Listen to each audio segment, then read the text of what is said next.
we are bringing events that are just designed for deeper connection. No, I've never seen such an event before. It requires education.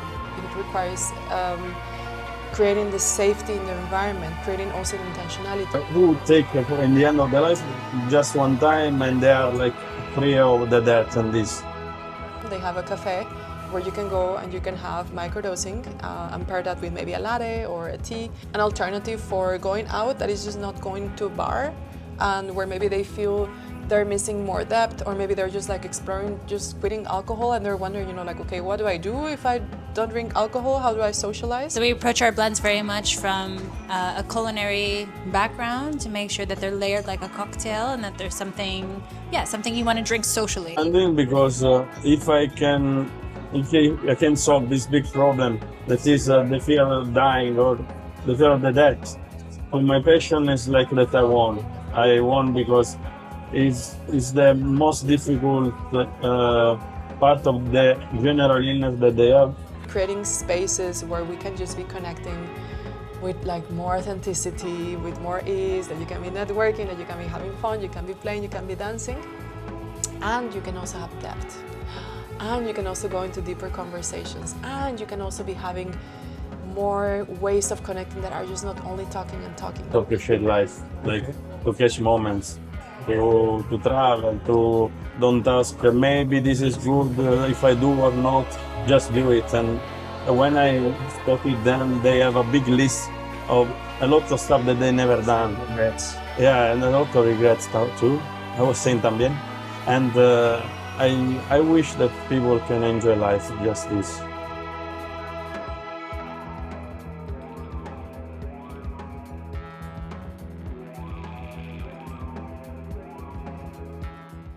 These cameras around it, and so Yeah. that's really well. Oh, they are good.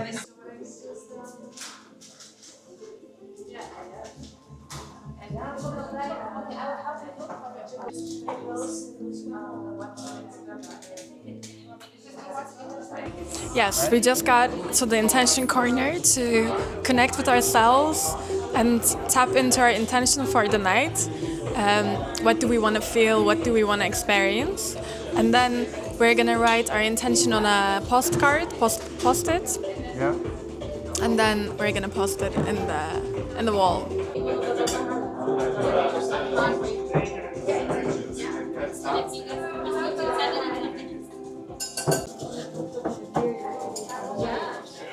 Nee, maar ik snap heel duidelijk. Ik heb dus heel erg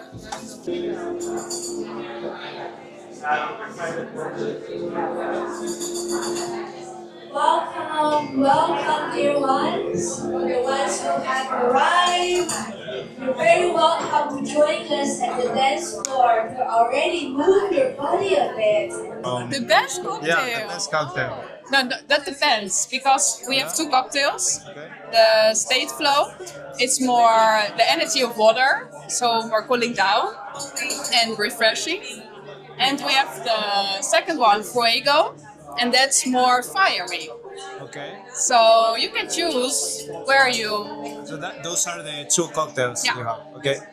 Depends on how you're feeling, I guess. Yes, yeah. So Okay. what do you need? Do you need more fire to open up? Or do you need more cooling down to ground and relax more? Okay. So it depends. So what's your name? Zainab, What do you do here? I'm a space holder. Space Owner. And how did you get to this event, or this organization that does this event? I was joining Layla and Bart's events for years, and we are friends also. So they invited me, I think, 1 year ago or something to this event, and since then I'm coming to Space Salt every now and then. And what do you think is unique about this event? It's very unique. There's a lot. Everything, right? Is Yeah. there any other person doing something like this? Is there any other person doing something like this? No, I've never seen such an event before. It's What- brilliant to have a microdosing event, What like is a party. What is the thing that you most like about this event? That we're not drinking alcohol or taking drugs, but we're taking microdose mushrooms, truffles, which I love to do in my day-to-day life sometimes, every now and then. But then this is in a social setting, and it brings a collective experience. And I think, it was really fun and enjoyable. How did you get to this event? Because I really like psychedelics. I find it very, very powerful tool. So I really love using it. It really connects myself with nature, and with people, and with myself. So you use them for internal trips and discover more about yourself? Like both of them. Like sometimes really internal, and other times I feel like really going external. Okay.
Which one you take it? The spicy one?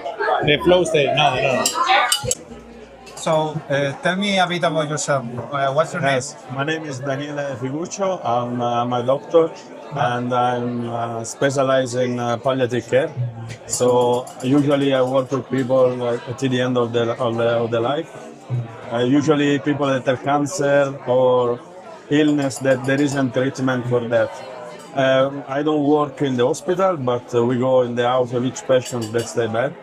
And I build a team with nurse, psychology, or physiotherapy, and all of what the patient needs, or who occupy about the hygiene, for example, of the patient. And we stay with them until the end. Now is 2 years that I'm studying psychedelics. Can we go in there? Yes. The music is a bit loud. Yes. We can go in. Now is 2 years that I'm studying psychedelics, and I think that is the period of the reborn of psychedelics in medicine, because before the Nixon government, was legal. After became illegal, and now Trump, for example, want to take again the psychedelics. In Italy, where I live, it's totally different. It's illegal. And now, by an association that the name is Luca Coscioni, we are trying to take back this habitual psychedelics to help people at the end of life. Because people that will ask, for example, we have a patient that want to do the euthanasia, but when they take a dose of psilocybin, high doses of psilocybin, they feel like connected with all the cosmos, with all the world, with the universe, and pass this fear of the death. And that's why I'm here doing this amazing experience tonight, and I knew you also. So your investigation essentially, you have discovered that psilocybin helps cancer patients to be on peace when they are facing death. It's true. Who stay bad, is sick, who has an illness, has symptoms that are physics one. For example, pain. Pain in there are a lot of type of pain. For example, there is one pain that is the neuropathic one that comes from the spine, and you treat with drugs all these symptoms physics. But for the psychological part, you can treat every time with drugs. The common SSRI, you need exclusive, like to treat with mushroom or with psychedelics. And now is the period of reborn because in France they accept now the ketamine. Here is legal. I mean, it's something really, really important for me. We're gonna see a way for psychedelics now, like stuff. No, they will be a common use in few years because the research that now we are doing or the research that already a colleague did are super good. Like there are a lot of benefit, just benefit.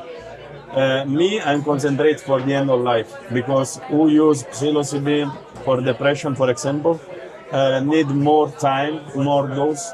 Who take in the end of their life just one time and they are like free of the death and this.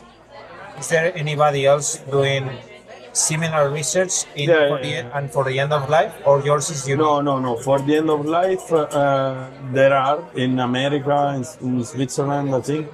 But in Italy, just because it's illegal, I will be the first.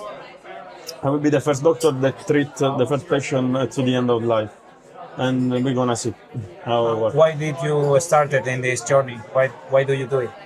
I'm doing because if I can solve this big problem that is the fear of dying or the fear of the death. For my patient is like that I won. I won because it's the most difficult part of the general illness that they have that put them sick. I have patients that around, for example, now is we are going to the summer period. So it means that there is light until 10, 11 in the night in some part of the world, for example.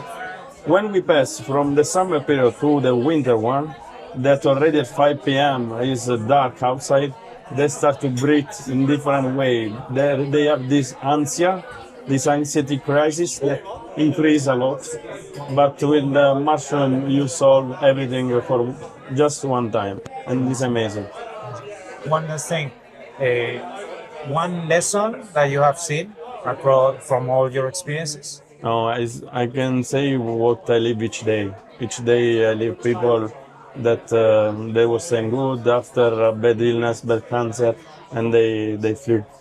So they flow. So what I can say to appreciate life, like to catch moments, to travel, to don't ask maybe this is good if I do or not, just do it. And when I spoke with them, they have a big list of a lot of stuff that they never done. Regrets. Yeah, and a lot of regrets too. I was saying también.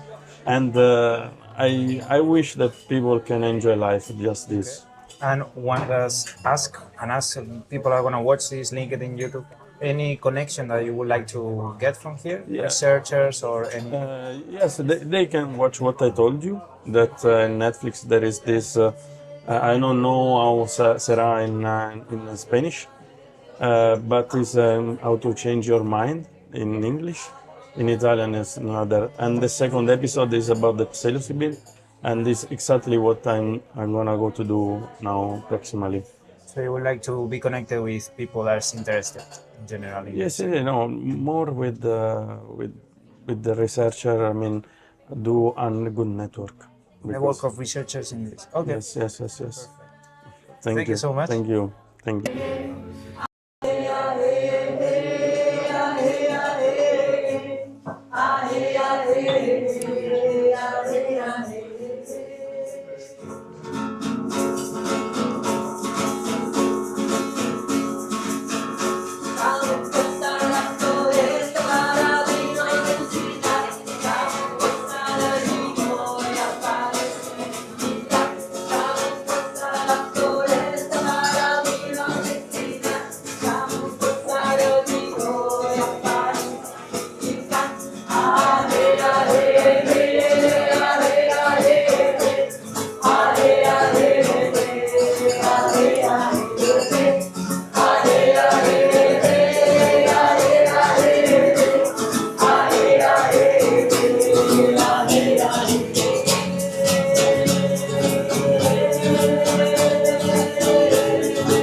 Just want to give you guys the space to introduce yourself and everybody for sitting here, for learning something.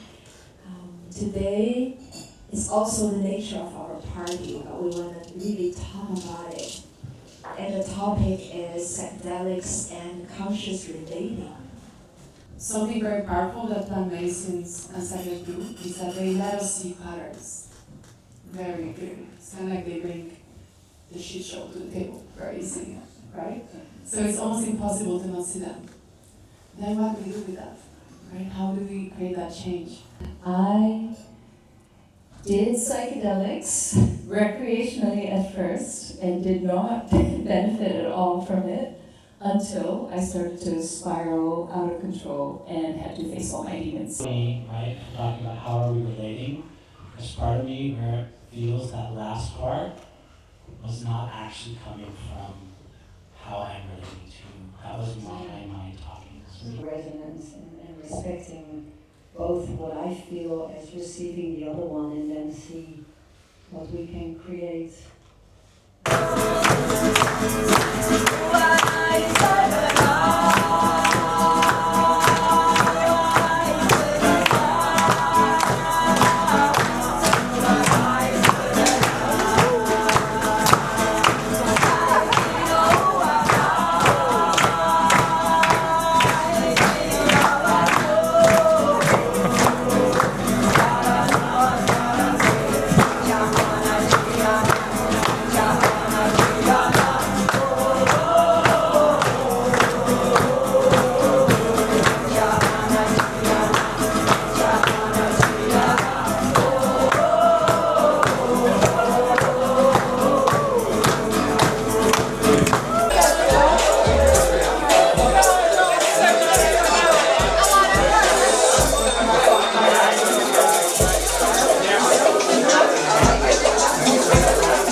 Hello guys, so tell me a bit about you, who you are, what do you do? Hi, I'm Sara, Hi, I'm Adrian. and we're part of Happy Tea, and we make adaptogenic tea blends to be paired with microdosing. And this is so that it's also more delicious and also shareable. Yeah, because the truffle flavor usually is not really good, right? Yes, if you're familiar with truffles, you know they don't taste very good. So we make sure that they do taste good. And make sure that it's a proper experience as you're enjoying your microdosing. How did this started? How did you guys started this? So this really started from my personal journey of giving up alcohol and looking for something new. I was experimenting in my own kitchen, making these tea blends at home, and then started inviting friends over during COVID. I was one of those friends, and my background is being a chef and a food developer, and so I was able to be very like, oh, why don't you add this and this ingredients? And that was very quickly like, oh, let's actually like join forces. And we had the both technicals to go through. So we approach our blends very much from a culinary background to make sure that they're layered like a cocktail and that there's something you want to drink socially. Which challenges do you have right now? Right now, I mean, we're trying to normalize this and make this, a normal thing, and it does take a long time to do that, and also our society is not built for that, and so we still have to push a lot of boundaries and work in a lot of gray zones and try to normalize something that is heavily stigmatized. And is there any lesson that you would like to give to other people that are watching this, or any learning that you received from your journey? I mean, our message is really just to be open to try something new and be open to inviting your friends to try something new. To get the knowledge that you don't have. I think a lot of what we do is education, because people don't really understand what they're gonna be drinking and tasting. And through that, actually, we reach in so many people that they're like, oh, this is actually very approachable and very understandable. Yeah, And once you know. once you know, it's so much easier. Like there's not mystery there. Hello guys, here we are with Lya, one of the co-founders of Paradygm Xchange. Hello. Nice to see you, Mia. Nice to see you. Thank you for an invitation. So we went the other day to Paradygm Xchange and we tested all the cocktails. We saw what they were doing, the whole concept. And now we have Lya, the co-founder, so she can explain us a bit more about the concept, why they started it, and what's the origin. Yeah, well, I was really glad you were there and you could experience this new way of going out for the very first time. And yeah, the origin is there. We never planned to do like, and originally how we are phrasing this, Paradygm Xchange is more like the big organization, and the microdosing parties are the concept and the idea where we are bringing events that are just designed for deeper connection. And when I say deeper connection, is maybe like what we went, or more a bit of the origin, was quite unexpected. Both Leila and me, we have been for quite some time working with plant medicine, and in particular with microdosing as a tool for transformation. And for me in particular has been always as something to be doing in a more ceremonial setting, right? So with more like in a bigger dose, or with myself more for mental improvement or wellness and cognition. So I never really thought about, okay, like putting that like in another context that would be social. I never really thought about it, although of course I have used that myself, but not necessarily with a lot of people. So we came across, after we organized a big conference some years ago, we wanted to, we were just wondering how would it be, we were having a lot of speakers around psychedelics and how that can actually play a role, in particular for intimacy, but also for connection. That was kind of like the big spectrum of everything. And we started to ask ourselves, okay, how would this be to be putting that on, like in real time, in play. So, not just only talking psychedelics, but actually doing them, but not doing them just like, okay, let's get everyone, like doing that. No. When we speak about psychedelics, there are a lot of responsibilities, right? It's not something you can just pour into the world and, hope that can go well. No, it requires education. It requires creating the safety in the environment, creating also the intentionality. We're also working with plants and, well, in this case, plants. We don't work with substances because everything is legal here in the Netherlands for working with Truffle. So we're working also with medicines that they carry thousands of years, and they carry also, they have been keeping like for different cultures, Mexicans, so like I have seen also what that play like historically into, there's been a lot of oppression from this. So there are like a lot of things that are layered when we are working with this that we need to put in the right context and give the right education. So with all that into account, that's how we created the parties.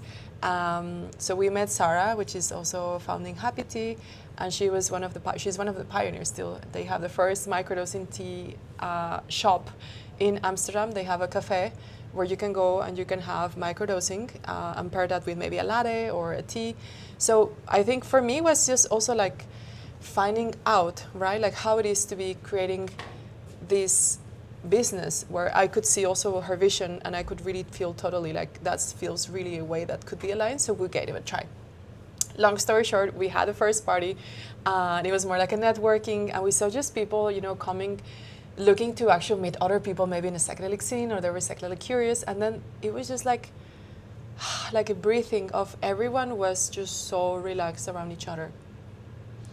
And suddenly it was more like feeling that people could really be more themselves, like in different levels. So it was almost like, it started actually more like a social experiment, like an experiment of, how would it be? We were pondering, how would it be just not to talk, but to also try it out, but also put the right setting, and also create, like the guidelines that can make it safe, and, that can make it intentional and everything. And then we had Happy Tea, and, like there were like a whole, different points in the orchestra for it to be playing well, right? And it played fantastic, and it was a very insightful experience to see also the effects that has happened for people, which of course Sara had researched a lot, and she had been also organizing these sort of parties already for a longer time, so there was already like quite a few experiences.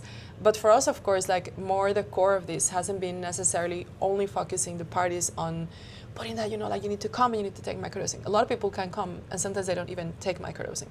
So sometimes they are just coming and they want to find maybe an alternative for going out that is just not going to a bar, and where maybe they feel they're missing more depth, or maybe they're just like exploring just quitting alcohol, and they're wondering, you know, like, okay, what do I do if I don't drink alcohol? How do I socialize? What could be healthier alternatives?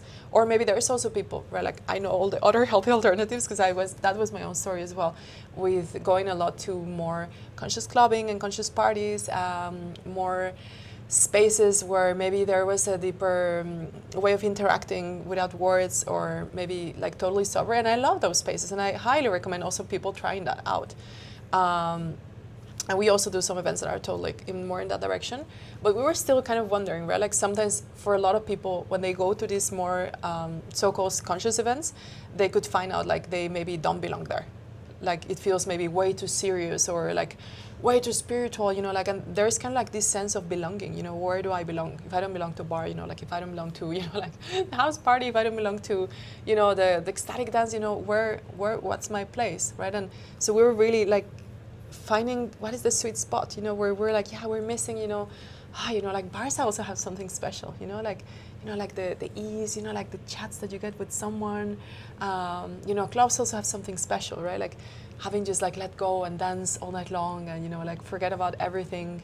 And also maybe, right, like also ecstatic dance have something really special. Wow, everyone's sober, like in the same frequency, no one's judging you, it's without words. So it's kind of like, you know, it's not we always say this is not your average party. We always say, you know, this is not silent space. This is also not going to be your average loud, noisy club. It's not also a ceremony, but it's also a ceremony, right? So it's kind of just like putting everything together into space where you can be more of yourself. A space where you can be, right? Like when we go also to networking, right? Also a lot of people network. A lot of people also sometimes they find out, like, you know, we had already some stories of, you know, they met their partner actually there. So like we have more stories of people actually meeting their group of friends there. Also collaborators, so that's really cool. You know, like all of this happens, but without us having the goal that happens. But what happens many times in social interactions is that we go to a place and we are a bit kind of like, I need to perform. And especially with partying, like there is a bit of performance anxiety, very subconscious for a lot of people, like certain way you need to be behaving, or maybe certain way you need to be dancing, right? Sometimes they're like, oh, I don't want to dance because, you know, like, how do I dance? Or maybe you go to networking and it's like, oh yeah, you know, I need to get out cards and I need to meet people and I need to make contacts, and that just creates like tension, and that creates you actually being everything else but probably not yourself. For a lot of people this happens. For a lot of people also it doesn't. But for a lot of people, they come from this energy of, you know, like, who do I need to be? Instead of actually, when we are in our most relaxed state, right? When I can feel like, I can be fully me, I'm gonna be accepted, there is nothing that needs to happen. I feel the more relaxed I can put myself, the more relaxed the environment also brings that part of me, the more I can also let go. And then that's where magic happens, right? Like that's where we can have more fun, but that's also where we connect more with people, because we are not necessarily trying to get something out of it, the interaction. We're not necessarily trying to look perfect. We're not necessarily trying to do something. And I think that is the essence of what we found out in that first party, and which has been just a build up on the rest of the parties that had come since 2 years ago, of really creating spaces where we can just be connecting with like more authenticity, with more ease, that you can be networking, that you can be having fun, you can be playing, you can be dancing, and you can also have depth. And you can also go into deeper conversations, and you can also be having more ways of connecting that are just not only talking and talking, that maybe there is more silence. So that's where we have become also really good with creating also other different areas, which also, of course, microdosing supports connection more a bit into the body, into feeling your senses, into feeling also more awareness into what's happening in your inner world. So that is kind of like more of the natural consequence of what happens when we put also microdosing in a social setting. And how do interactions change from a normal party and a microdosing party? Mm-hmm. I think a lot of ways it changes. I'm feeling to that. I feel it changes in the first thing that's coming is like in the conditioning of how to approach a microdosing party versus a normal party, right? And I think we have conditioned how we go out. like what I was just saying, like we come into the club and you know there is like almost like a subconscious way of what we should be doing. We should get a drink, we should get some liquid courage, because I'm a bit nervous, you know, like what the fuck am I doing here? Oh, I don't know if I really belong here. This looks so awkward. Fuck, I need to dance. Oh, I like that girl. Oh, right, like all of these things are happening, or maybe you're heartbroken, or maybe you're happy, or maybe I don't know.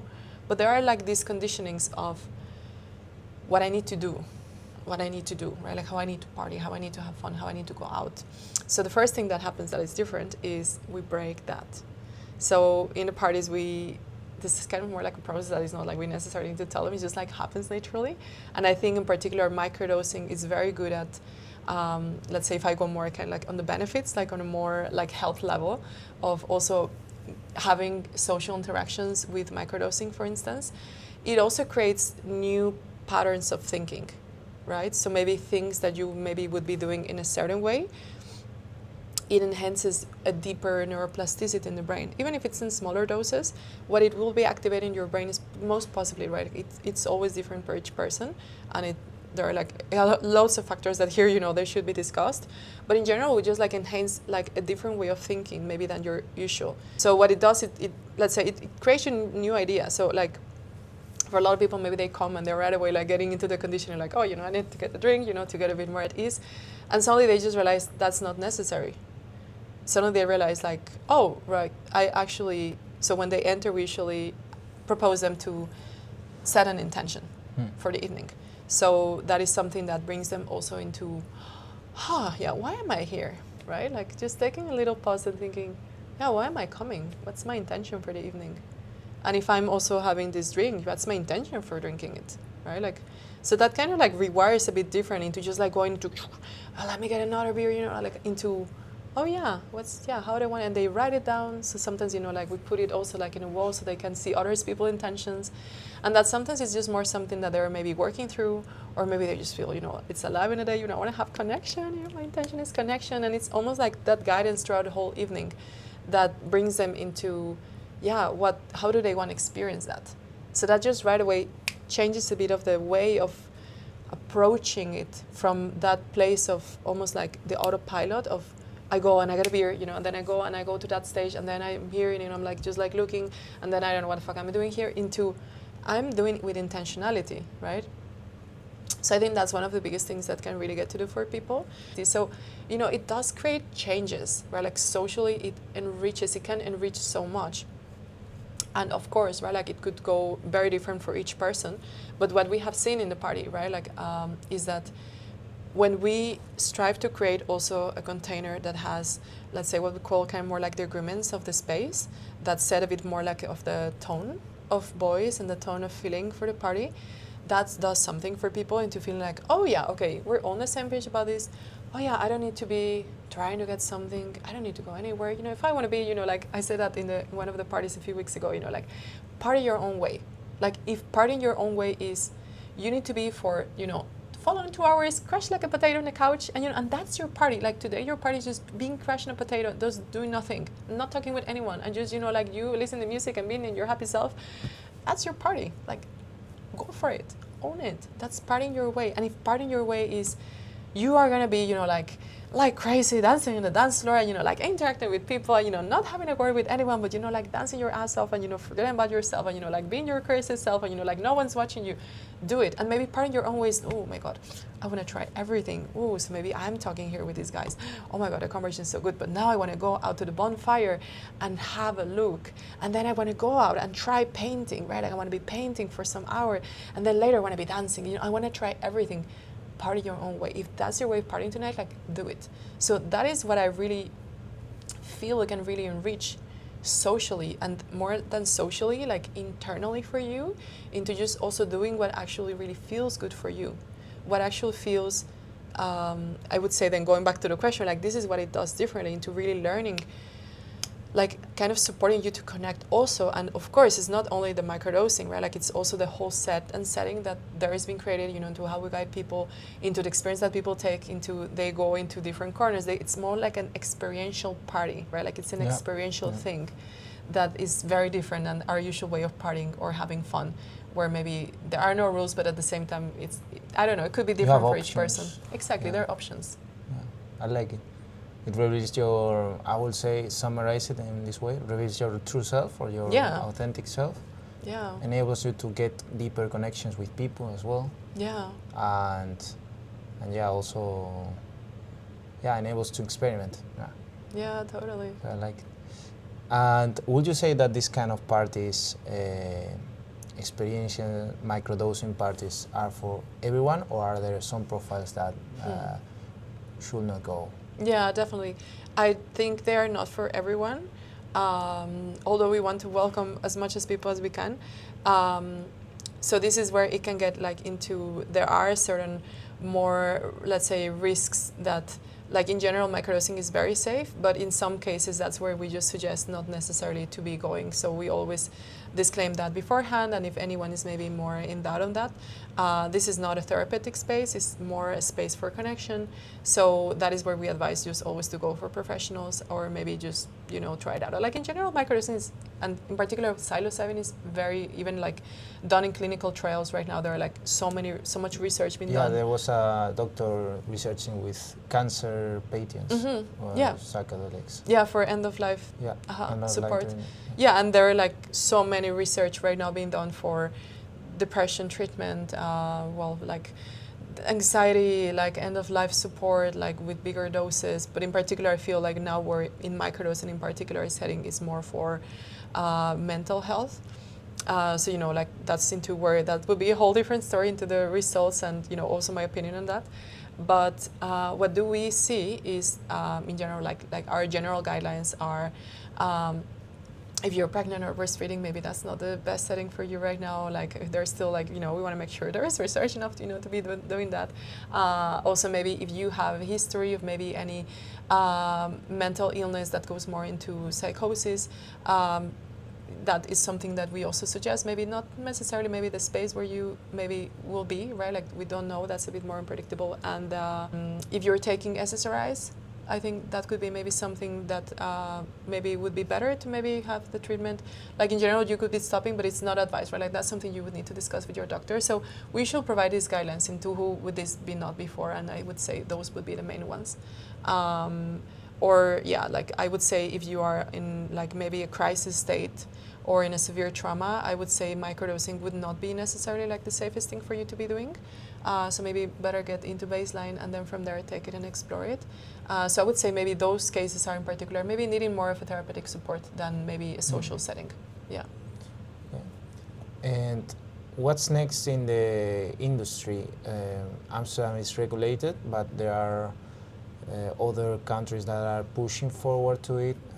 US, I think they approved recently something. What's your take on that? Yeah.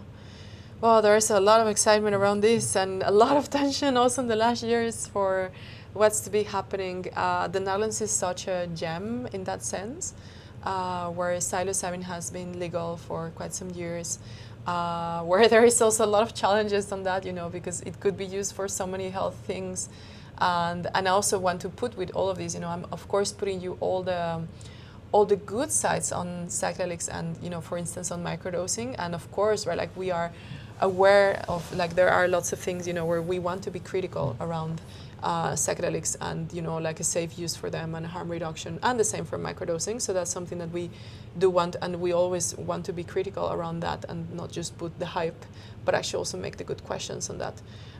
So I say that this is what's happening in the industry, right? Like I don't think it's a market that can go, and this is more where it gets a bit more of a thin thing, is a very sensitive industry because we're talking about also health, right? Like it works with the mind, right? So I think that is something in some way that I find it mindful that it needs to be taken the necessary steps and that there needs to be more research around things.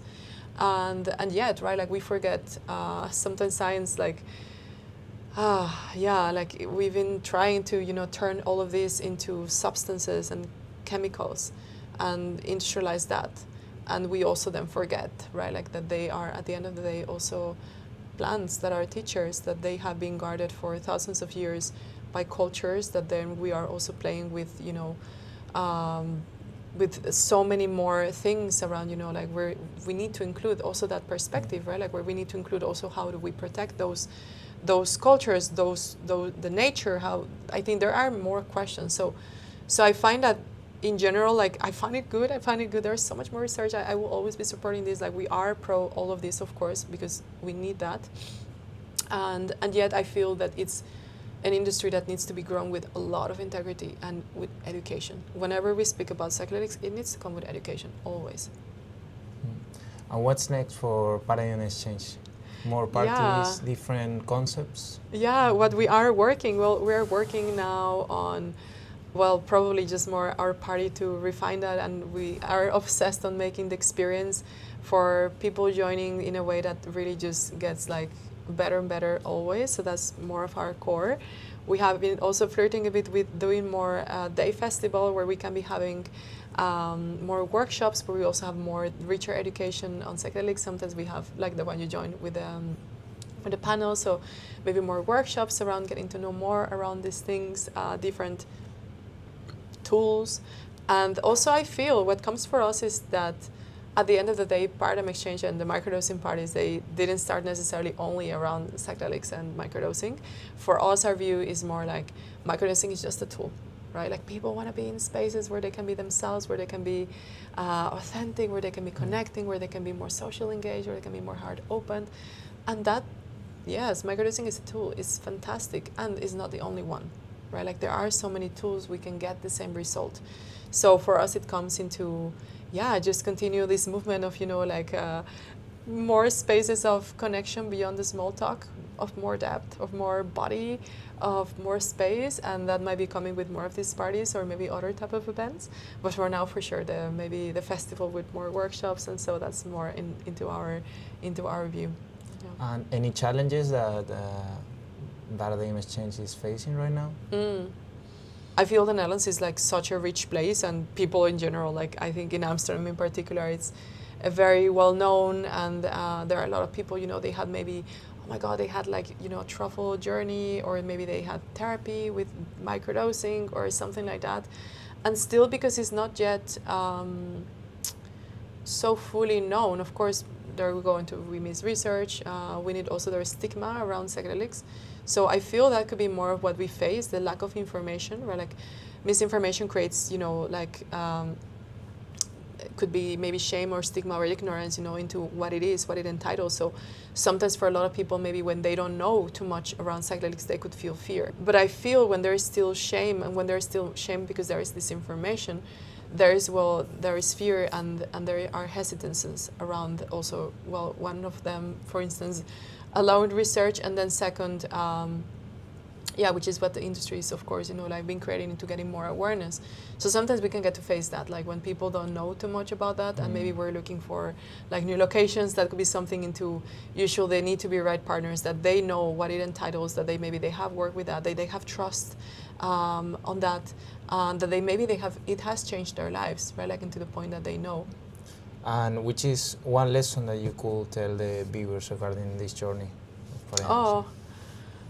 One lesson I would tell you is, this is what's coming. So one lesson I would really tell you is become so obsessed about something you love and just share with people. The moment you own your obsession and you just like drive it, like almost like in Spanish, como un estandarte, like you're just proud of it, like you just attract people, and you realize suddenly, like, you're not alone. So I would say just dare to be obsessed for the things that you love, dare to share them, dare to, like speak that out, share your story, post it online, write it about it, like tell to everyone, just allow that really. And I would say you're making a favor to other people. Like they've been looking for you for years, for days, for months.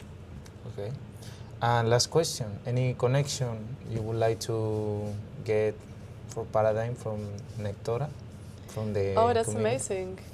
We would love to. Yes, we actually have two ideas. We're still in hunting for venues and locations. We love trying out new places. So we are always in look for places that would be loving to have and host these sort of events with us. We would love to be in touch with new locations and venues that maybe could host from 50 people to 100 people.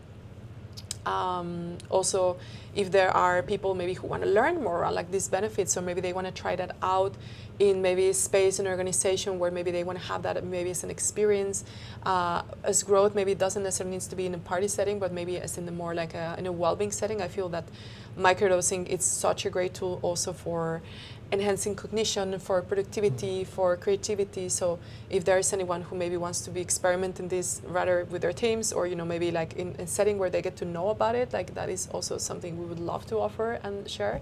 And the last one is we have been also actively open for any research, any academics or researchers who want to be having our spaces more as a place where they can also be doing research and see the benefits. I think Sara and Happy they're already doing also some research around microdosing and social connection. But yeah, we can provide more. These are happening on a more regular basis, so psychedelic researchers are very welcome also to reach us out. Perfect. So let's see. Yes. Thank you so much for the interview. Yeah, likewise. Thank you for bringing me. That was it. Thank you.